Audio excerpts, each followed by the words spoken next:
You've got questions, and we've got answers. Hi, I'm Kevin Eikenberry, answering the questions that new leaders often ask us. It's our goal to help all leaders be more successful, productive, and confident. And today we're talking about knowing our team's jobs. Are you ready? Let's go.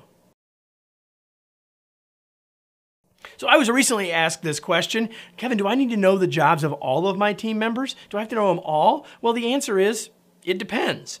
You know, if it was a simple yes or no, this would be a very short video. It really does depend. Let's talk about it a little bit. So since you're here, I'm guessing that you're a frontline leader, probably a new leader at some level. And so if you've been promoted from bud to boss, you probably already know that job. In fact, you might have known it super well. It might have been part of the reason you got promoted. If you know the job really well, there's two things I want you to remember. And here they are. First is, don't lean on that knowledge too much. See, if you lean on that knowledge too much, if you try to spend all of your time thinking about still doing the work when you need to now be leading the team, you'll be focusing in the wrong place. And you want to make sure that you're not trying to get everyone to do it exactly how you did it in every case. Leaning on your knowledge and your experience too much could get you in trouble. And secondly, remember that jobs change. Now, if you just got promoted and it's just been a few weeks, the job hasn't changed. But if it's been 3 months, 6 months, 8 months, 12 months, 2 years, not everything is exactly the same as when you were doing the job. You need to remember that and not rely on it so much and not be saying, like, back when I did the job. Do you want to be led by that guy? I didn't think so. But listen, there may be some people on your team who do jobs that you don't know well. Or as you grow in your leadership, you now have other people doing other functions. Other people get added to your team and you don't know their work. What about those people? That may be why you're asking the question. Do I have to know everything about their jobs? And I would say, not necessarily. You do need to remember some things, though. Number one, you need to learn the basics. You need to know enough about their job so that you have some context. You need to know enough about their job so you know what to do when something goes wrong. Not that you're going to go fix it, but you need to have some context.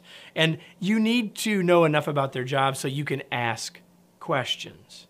So you can ask the right questions that lead to better results, that help people think through a problem and that sort of thing. You need to be able to and willing to ask questions about their work. Third, you need to show interest.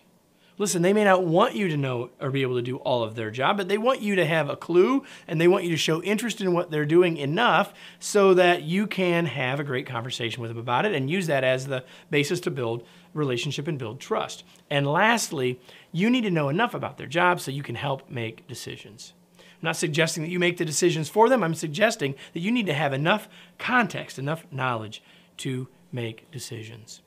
See, I have a bunch of people that work for me here at the Kevin Eikenberry Group, and I can tell you that almost all of them don't want me to do their job because I'd screw it up.